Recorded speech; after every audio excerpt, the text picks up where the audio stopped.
তো hey guys, কেমন আছো তোমরা? আশা করি ভালো আছো, আমরাও ভালো আছি। অনেক দিন ধরেই ভাবছিলাম যে ভিডিও বানাবো।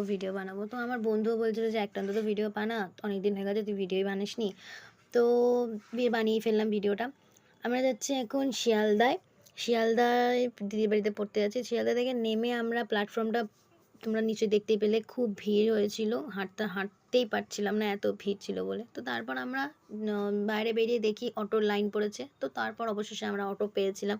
অটো পেয়ে নেওয়ার পর আমাদের একটা বন্ধু অনেকক্ষণ ধরেই সে ওয়েট করছিল আমাদের জন্য, ফোন করছে বারবার যে কোথায় আছিস কোথায় আছিস। তো তার সাথে অবশেষে আমাদের মিট হলো। মিট হওয়ার পর তো আমরা তো একটু খুব খুশি ছিলাম, কারণ অনেক দিন পর যেহেতু দেখা হচ্ছে। তো আমরা ভাবলাম এটা নিয়ে গল্প টল্প করে নিই, তারপর নয় দিদির বাড়িতে যাবো। তো আমরা চা ফা খাওয়ার পর আমরা আবার বেরিয়ে পড়লাম দিদির বাড়িতে পড়তে যাওয়ার। তো তারপরে দিদির বাড়িতে গিয়ে দেখি সবাই সবার মতো পরীক্ষা দিচ্ছে। তো আমরাও পরীক্ষা দিচ্ছিলাম, দেওয়ার শেষ হয়ে গেল। তারপর দিদির সাথে একটুখানি গল্প টল্প করে আমরা আবার বেরিয়ে পড়লাম নিজেদের মতো বাড়িতে যাওয়ার জন্য।